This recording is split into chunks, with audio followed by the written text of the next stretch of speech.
여러분 반갑습니다. 이번 영상은 한국과도 너무나도 비슷한 칠레에 대해서 한번 이야기해 보려고 합니다.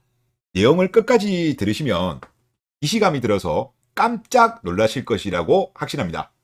칠레는 2020년까지만 하더라도 출산율이 높은 나라였습니다. 2000년 같은 경우는 1.99, 2005년 같은 경우는 1.80, 2010년 같은 경우는 1.84, 2015년 같은 경우는 1.74, 2020년 같은 경우는 1.54였습니다. 칠레도 OECD 회원국입니다. 그러면 OECD 평균 이상의 합계 출산율을 보였던 나라예요. 그런데 칠레가 갑자기 출산율이 수준 낙하합니다.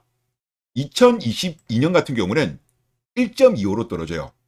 그리고 2023년에는 1.16으로 떨어집니다. 수직 낙하를 하는 겁니다. 그리고 2024년 같은 경우는 아직까지 칠레 통계청에서 공식적으로는 발표하지 않은 것으로 보입니다. 그런데 지금 현재 예상하기로는 0.88 정도 될 걸로 지금 예상을 하고 있습니다. 그러면 2025년 1.25, 2024년 1.16, 바로 1을 깨면서 0.88 정도로 갈 걸로 그렇게 지금 예상을 하고 있는 겁니다. 여기 부분이 칠레입니다. 자, 그러면 오른쪽 거 한번 보시죠. 오른쪽 거 같은 경우는 이제 한 네티즌이 이걸 정리한 것 같은데, 최근 10년 동안 2014에서 2024년까지 최근 10년 동안 하락률을 주요 국가별로 정리한 거예요. 중국 같은 경우는 마이너스 50, 태국 같은 경우는 마이너스 35, 남한 같은 경우는 마이너스 45, 아르헨티나 마이너스 46, 칠레 마이너스 46, 미국 같은 경우는 마이너스 9%였다고 합니다. 그러니까 지금 중국이 가장 심했고, 다음으로 칠레랑 아르헨티나, 한국 이렇다고 보시면 될 것 같습니다. 그리고 혼외 출산 같은 경우는 칠레는 OECD 국가 중에서 1위였어요. 75%. 합계 출산율도 높았죠. 그런데 이거와 관련돼 가지고 한국에서도 비혼 출산이 OECD 평균 수준만 되더라도 합계 출산율이 0.78에서 1.55명이 될 거라는 분석도 나오긴 했습니다. 제가 볼 때는 혼외 출산이 물론 조금 도움은 될 수 있겠습니다만은 본질적인 출산율 반등에는 저는 한계가 있다고 봐요. 혼외 출산은 제가 볼 때 본질이 아닌 것 같고, 그리고 뒤에 내용을 좀 보시면 이거는 2024년도 9월 KBS 뉴스입니다. AFP 통신에 따르면 칠레는 미 대륙에서 가장 낮은 출산율을 보이고 아이를 갖지 않기 위해서 수술하는 여자들이 늘어나고 있다. 그리고 칠레 출산율 감소의 원인으로는 성평등 문제가 꼽힌다고 합니다. 많은 직장 여성이 육아에 대한 부담을 느끼고 국가 지원이 거의 없기 때문이다라는 기사였어요. 많이 들어본 분석이시죠? 나그안에서 칠레도 똑같은 이야기를 하고 있는 겁니다. 그런데 지금부터 보시면 진짜 원인이 뭔지 아실 수 있을 것 같습니다. 자, 2021년 12월 기사입니다. 칠레에서 35세 좌파 보리치가 극우 후보를 꺾고 대통령에 당선되었다고 합니다. 결선까지 가서 승리를 한 겁니다. 다음 기사를 보시죠. 제목, 대통령 결선 투표 앞두고 결집하는 칠레 페미니스트 세력.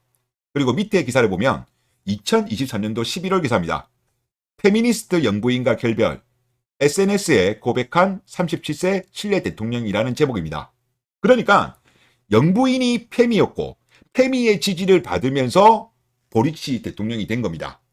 그리고 가브리엘 보리치 칠레 대통령의 나무위키 자료를 좀 보도록 할게요. 정치 성향, 좌파로 사회민주주의자, 민주사회주의자, 자유지상주의적 사회주의자이다. 이코노미스트에서는 사회정의, 인권, 환경, 페미니즘에 집중하는 밀레니엄 세대의 좌파라고 평가했다. 페미니즘에 집중하는. 그리고 정책을 보면 주 40시간 근무제와 최저임금 인상을 지지한다. 대기업에 대해 노동이사제와 여성이사 할당제를 지지한다. 페미니스트라고 볼 수 있다. 위에서 언급한 여성이사 할당제뿐만 아니라 낙태권 지지, 여성부 강화, 차별적이지 않은 성교육 실시, 젠더 폭력 근절을 위한 통합적 법률 제정, 돌봄 노동에 대한 국가의 책임, 여성 일자리 50만 개를 창출을 공약했다. 실제로 대선 결선에서 20대 여성의 압도적인 지지를 받았다고 합니다. 남페미인 거죠. 그리고 정책을 보면 뭐 제가 누구라고 말하지 않더라도 이시감이 드실 겁니다. 컨트롤 C, 컨트롤 V를 하지 않았나 싶을 정도예요. 그리고 기사를 검색하다 보니까 재밌는 게 나오던데요. 2023년도 6월 EU 집행위원장한테 칠레의 페미니스트 외교 정책에 관련된 책자를 건네기도 했답니다. 외교도 페미니스트 정책이 있나 봐요. 완전히 남페미인 거죠. 그런데 이 칠레의 남페미 대통령을 보면 한국의 모 대통령이 떠오릅니다. 한국 같은 경우도 당시에 출산율이 수직 낙하를 했죠. 칠레도 똑같이 수직 낙하를 하고 있는 겁니다. 데칼코마니처럼 너무나도 비슷해요. 우연일까요? 필연일까요? 필연인 것 같습니다. 자, 다시 한번 앞으로 좀 가면 이 대통령이 지금 언제부터 현직이었냐고 하면 2022년 3월 11일부터 현직이었어요. 당선은 그 앞에 12월에 된 거고. 자, 그리고 또 앞에 내용을 보시면 지금 칠레 같은 경우는 학계 출산율이 높았던 나라예요. 2010년 1.84, 2015년 1.74, 2020년 1.54였는데 2022년 3월부터 이 사람이 대통령이 됐잖아요. 자, 1.25로 떨어지고 그리고 2023년에는 1.16으로 떨어졌습니다. 2024년은 나와봐야 되는데 공식적으로 현재로서는 0.88로 지금 추정하고 있습니다. 그러니까 아시아에는 라그안이 있다면 남미에는 칠거안이 있는 거죠.